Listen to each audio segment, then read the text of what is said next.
Hey, this is Heidi Dawson. If you love all things health and wellness and style of any kind, hang out here with me each week. I'm obsessed with never-ending improvement, and it's all in an effort to help each one of us live a wildly successful lifestyle.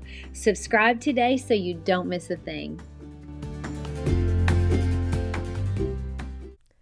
Hi guys, welcome to episode 548 of the Wildly Successful Lifestyle Podcast. I'm so happy to be with you. Thank you for always showing up.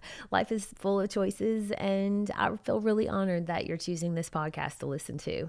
Now, be sure to subscribe so that you get that little notice when I publish, and also share it with some of your friends. I mean, if you're benefiting, they might too. You guys are awesome. Thank you so much. Now, question for you.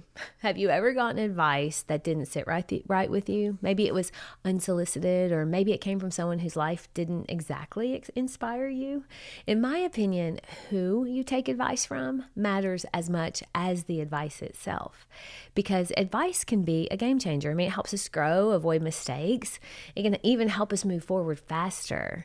But not all advice is created equal. Sometimes you have to filter the noise and focus on the voices that really align with the life that you want. Now, I've had moments where I question advice because it came from someone whose outcomes didn't match my goals. Like the time I met a nutritionist at a gym that I was at it's been years ago, but she struggled with her own weight and she was trying to tell me how to eat. I mean, was this someone I wanted to take nutrition advice from? It really made me wonder, like, who should I be listening to? This last week, my husband Eric forwarded me an email from a consultant that he follows, and it really made me think. Because in the email, he basically said most people are financially stressed, overweight, single, or divorced. So it's best not to take advice from most people. Now, harsh, maybe, but it's a wake-up call to be intentional about who we let influence us.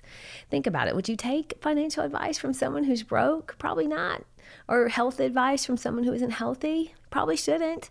That email's point was simple. Match the advice to the outcome. If someone's life doesn't reflect what you want, their advice might not be the best guide. Years ago, as I mentioned, I was looking for a nutritionist to help me, and the nutritionist who was knowledgeable, but she didn't really live what she was teaching. So I found it hard to trust her advice, not because she wasn't smart. I really felt like she was, but because her outcomes didn't align with what I was aiming for.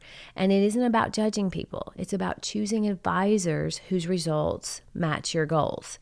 Now, that email I referenced earlier went on to tell a story about a client of his who was leaving a steady 9-to-5 job with a regular paycheck to start his own business. And his parents were mocking his decision, saying how it was risky, it was a bad idea.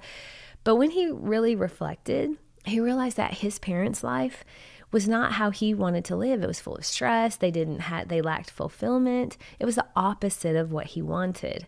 That clarity helped him tune out the noise and stay focused. Sometimes the loudest voices come from people whose lives we don't want anyway. That's when you have to trust your own vision. So how do you make sure you listen to the right people? How do we filter advice and know who to trust? So, well, for starters, we have to be clear about our goals. I mean, I have to know exactly what I want before I know who to ask for advice. Because once you know what you want, now you just have to find the people that already have that, and that's who you ask for advice. So for me, there's a yoga instructor that she's a little younger than me, but she has this physique that is unbelievable, and I would love to have it. And I've just been kind of waiting for the chance to ask her a few questions about her diet and her workout routine. So clarity about your goal helps you spot the right advisors. And that in that email, it was pretty long and it was really interesting. It continued with saying, don't take health advice from unhealthy people, love advice from someone who's been divorced 3 times, or financial advice from someone who's broke. I mean, look at their life. Do they have the results you want? If not, their advice might not be your path.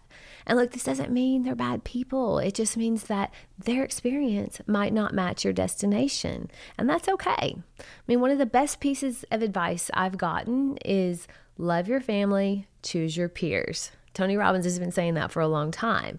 Whenever possible, surround yourself with people who've walked the path you want to take. I mean, this could be mentors, it could be friends or virtual advisors like authors or podcasters.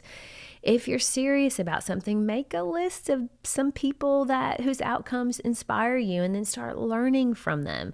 You might even reach out to them. You never know. They may be happy to answer a few questions. But you can get a lot of advice simply through their content or their online conversations or books they may have written. And I know some of you might be getting the little feeling that some of this sounds a little judgmental, but what about empathy, you ask yourself, or learning from other people's mistakes? And that's fair. We can learn from other people's failures, and empathy does matter. But we are talking about advice, especially when it's around big decisions. Outcomes are a better filter than intentions. Here's the thing. The consultant continued to say, he said, don't just avoid bad advice. He said to seek out people with the outcomes you want. So it's not just about avoiding bad advice. It's also about seeking out. You have to do the work to look for the outcomes that you want. So by finding people that align with that. Sometimes we hesitate because we don't want to bother someone or we think we're imposing, but most people actually don't mind giving advice or at least telling you what they did to get where they are. Now, I'm actually going to have to take my own advice on that because I have been wanting to talk to that yoga instructor for a while, and I would keep telling myself, oh, she's always so busy, I'll try next time. Well, next time is never going to happen if I don't make it so. And the same goes for you too. We have to actively pursue what we want. That's our part in this. Tuning out the bad advice, but actively seeking the good advice, even if it means stepping a little out of our comfort zone to do it. The next time I see her, I promise to you guys, I'm going to ask her if she has a minute. I'll let you know how it goes. My challenge to you this week is to do the same. Figure out what is one thing you really been wanting to achieve, and then find one person who already has it and ask them for the advice you want. It could even be someone online. Social media has made the world pretty small. We can actually talk to people that would never have been possible to talk to before. Use that to your advantage. What have you got to lose? You may not want to take advice from most people because the life you're building isn't for most people. It's for you. So choose your influencers wisely and never forget to trust your own vision. Share this with 3 people who are a positive influence on you. I love you guys. I'll talk to you in a few days. Don't forget to subscribe and share with your friends because we're just going to keep going bigger and better places together, and I love that about us. Talk to you in a few days.